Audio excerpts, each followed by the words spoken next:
a cinematic Western scene set during golden hour on a dusty ranch. A rugged, single cowboy in a denim shirt, jeans, cowboy hat, and boots warmly reaches out to a young girl in a vintage wheelchair. The girl, blonde and wearing a white prairie dress, sits beside her mother, a modest woman in a weathered beige dress and boots. The mother stands protectively, holding the wheelchair. In the background, a group of cowboys and cowgirls in classic Western attire, plaid shirts, jeans, wide-brimmed hats, stand in a semicircle watching with solemn expressions. A rustic wooden structure is visible on the right side. The atmosphere is heartwarming and emotional, evoking a sense of community, compassion, and quiet miracle. No text, cinematic composition, warm lighting. The storm had been brewing long before the clouds ever gathered in the sky. For Emily, the quiet moments of dread had come in whispers. The way her husband had stopped looking at her, the sudden silences around the dinner table, the cold dismissal when their daughter, Lily, asked for help with her schoolwork. But nothing could have prepared her for the day he told her to leave. No explanation, no compassion, just a cold door closing behind her as she stood on the porch with their 7-year-old daughter in a wheelchair and 2 worn suitcases filled with what little they were allowed to take. The rain started to fall as they walked down that gravel road, nowhere to go and no one left to call. Emily had given up everything for that marriage, her job, her friends, her pride. All she had now was her daughter, and she clung to that small hand resting on the wheelchair's arm like it was the only thing anchoring her to the earth. It was nearly dark when they reached the edge of the small Texas town. Dusty streets, a single diner, a hardware store with a neon sign flickering. Emily stood there in the fading light, soaked through and shaking, unsure whether to cry or keep moving. She'd never felt more invisible. Then she saw him. He was stepping out of the diner, a tall man in a denim shirt and scuffed boots, his cowboy hat shielding his face from the rain. He had the kind of presence that didn't ask for attention but drew it anyway. Steady, silent, and grounded like an old oak tree. He paused when he saw them, her wet hair clinging to her face, her mud-covered dress, and Lily, with wide blue eyes and trembling fingers gripping the wheels of her chair. Their eyes met. He walked over, not saying anything at first, just looked at the girl, then at Emily. "You okay?" he asked gently, voice low and warm like a fireplace in winter. Emily hesitated. People had asked her that before, but it had always felt like a courtesy. This time it felt different, like he actually wanted to know. "No," she said honestly. "We're not." He nodded, then looked at Lily. "You hungry, sweetheart?" The girl nodded silently. He turned back to Emily. "Come on, let's get you inside." Inside the diner, everything smelled like coffee and biscuits. The waitress gave them a curious glance but didn't ask questions when the man said, "Put it on my tab, May." Emily sat quietly, the warmth of the room slowly returning feeling to her fingers. He didn't pry, didn't ask what had happened. He just made sure Lily got extra syrup on her pancakes and a cup of hot chocolate topped with whipped cream. And for Emily, he offered something she hadn't had in months: dignity. After dinner, he offered to drive them somewhere safe. "I got a little guest house on my land," he said. "Not fancy, but it's dry. Got a heater and a bed." Emily looked at Lily, whose head was resting against her arm, already half asleep. "Why are you doing this?" He looked her in the eye and said simply, "Because someone needs to." His name was Jack. a rancher, widowed, no kids of his own. He'd lost his wife 5 years earlier in a car accident and had been living alone ever since. Just him and a few horses on 40 acres of quiet land outside of town. That night, Emily tucked Lily into a warm bed for the first time in days. She stood in the doorway, watching her daughter sleep, breathing evenly now, color slowly returning to her cheeks. And for the first time in weeks, Emily didn't feel fear pressing down on her chest. Just quiet. She stepped outside onto the porch of the guest house. Jack was there, leaning on the railing, sipping coffee. "You don't know us," she said. "We could be anyone." He nodded. "You're a mother, and she's a little girl who shouldn't have to know what abandonment feels like. That's all I need to know." Emily felt tears well in her eyes, the kind she'd been holding back for too long. "Thank you," she whispered. Jack looked up at the stars. "Sometimes God puts people in your path for a reason. Maybe you two showed up at my door because I needed someone too." That night, beneath a quiet sky far from the pain of the past, a new story began. It wasn't flashy, it wasn't instant, but it was real. A single dad, a cast-out mother, a disabled child in need of hope. 3 strangers brought together not by chance but by something deeper, a quiet, shared ache for belonging. In the heart of a storm, they had found something unexpected, a refuge. The days that followed weren't easy, but they were better. For the first time in what felt like forever, Emily woke up not to yelling or loneliness, but to the scent of fresh coffee drifting from the main house and the soft, rolling hum of horses in the distance. Life on Jack's ranch had a rhythm to it. Sunrise chores, quiet breakfasts, the sounds of leather saddles and boots on gravel. It wasn't loud, but it was steady. And after the chaos of her old life, Emily found herself breathing easier in the silence. Lily, too, was changing. At first, she remained guarded, barely speaking, her big blue eyes following Jack from the safety of her mother's side. The trauma of her father's rejection had etched deep lines into her small face, and the wheelchair seemed to be a boundary as much as a necessity. She didn't like strangers, especially men. But Jack was different. He never forced interaction, never bent down and spoke to her in that condescending tone people often used with disabled kids. Instead, he treated her like a person. He'd tip his hat in her direction each morning and offer a simple, "Morning, Lily," and when she didn't respond, he didn't push. But one afternoon changed everything. Jack was working on the fence when Lily rolled herself out of the guest house and watched him from a distance. After a few minutes, he turned and asked, "You ever seen a horse up close?" Lily said nothing. "They're a lot like people. They don't like loud voices. They like patience, respect." She watched him for a moment, curious but still silent. The next day, Jack left a small stool beside the stable and waited. An hour later, Lily wheeled herself there. And that was how it began. Jack introduced her to Daisy, a gentle old mare with a white blaze and calm eyes.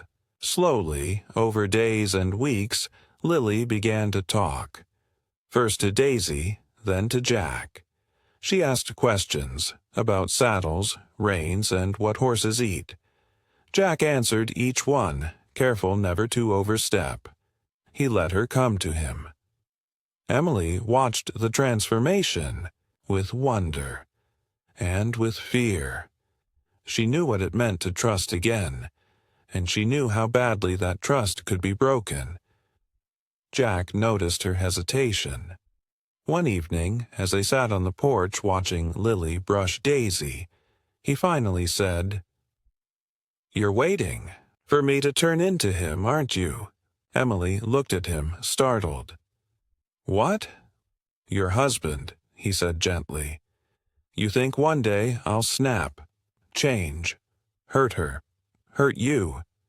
She didn't answer, but the silence was confirmation enough. Jack didn't look away.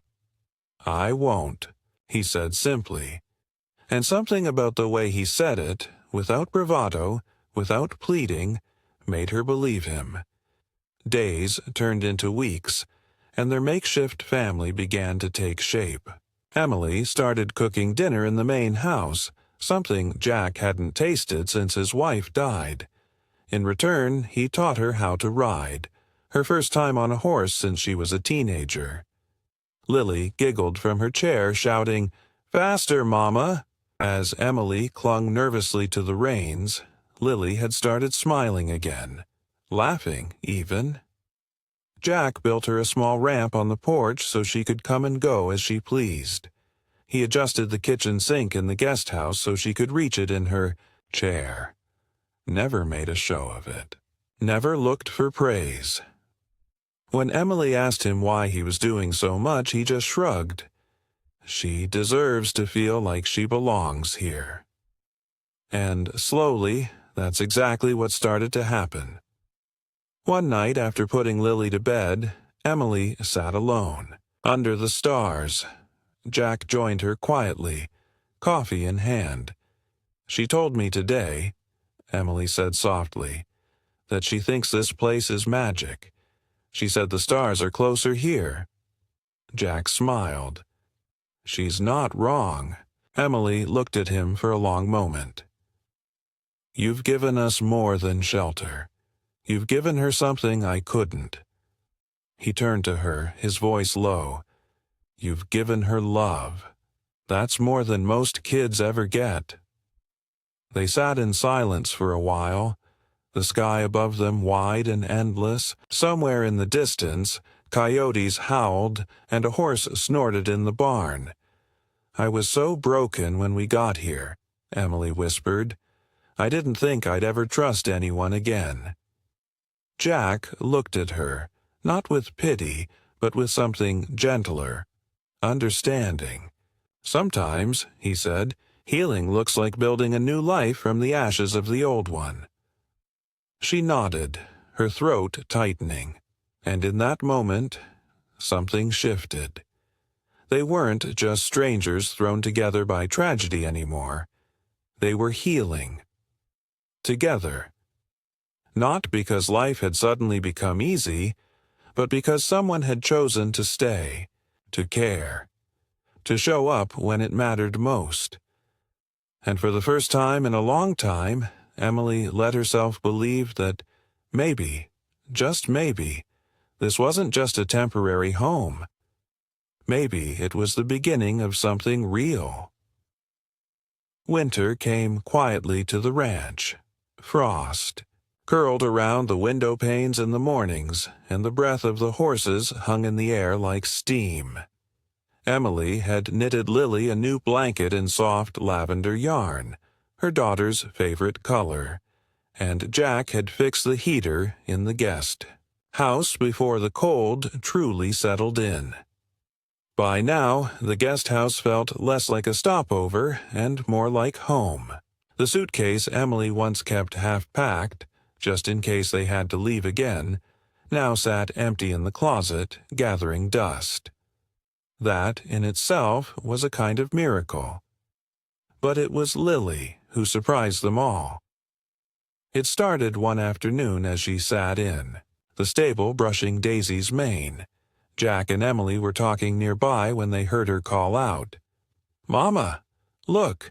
They turned and saw her, still in the wheelchair, but holding the brush in one hand and reaching out to grab the fence post with the other. Her fingers gripped the wood, firm and steady. Then, with effort and a quiet grunt of determination, she slowly lifted herself up, not fully standing, but enough that her knees locked and her back straightened. Emily's heart stopped. "Lily!" she cried, rushing to her, but Jack held her arm gently. "Wait." Lily stood, trembling slightly for a few seconds before easing herself back into the chair. She looked up at them, her cheeks flushed, her eyes shining with something Emily hadn't seen in years. Pride. "I did it," Lily whispered, and she had. The doctors had said her condition was unlikely to improve without intensive therapy. Therapy. They couldn't afford after her father had abandoned them. But something about the consistency, the peace, the love she'd found here had awakened something in Lily. Her muscles were growing stronger, her spirit even more so.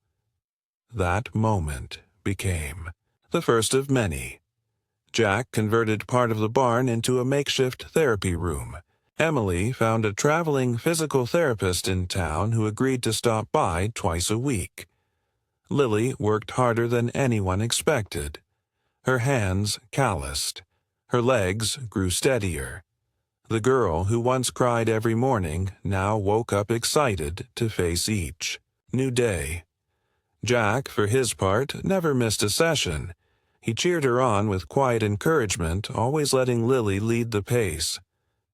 "Strong as your mama," he'd say, and twice as stubborn. In the evenings, the three of them would sit around the kitchen table, playing cards or telling stories. Jack taught Lily how to play dominoes. Emily read aloud from old books they found tucked away in Jack's attic. Their laughter filled the rooms like music. People in town began to notice. At the diner, the waitress May asked Emily one morning, "That girl of yours, she's not the same kid who came here, is she?" "No," Emily replied, smiling.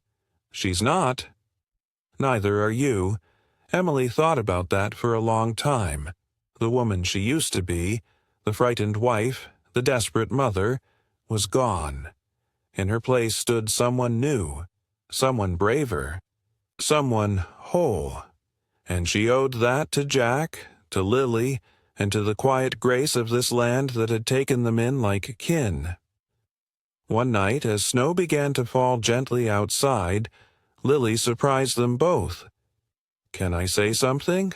she asked after dinner. "Of course, baby," Emily said. Lily looked at Jack. "I don't remember much about my real dad, but I think, if I could choose one now, I'd pick you."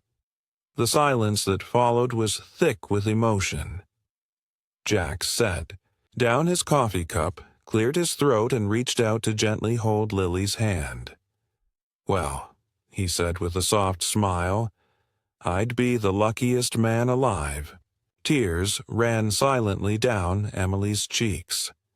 Not tears of pain or fear, but of healing, of hope, of love. Because somewhere between the quiet mornings and the starry nights, between the shared meals and whispered prayers, a miracle had unfolded.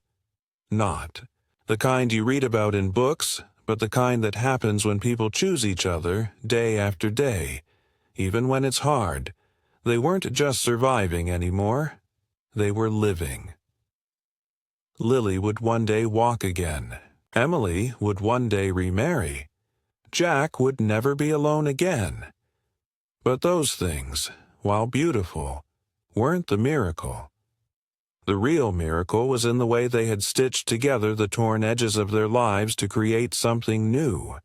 A family, not bound by blood, but by something stronger. Choice, care, and unconditional love.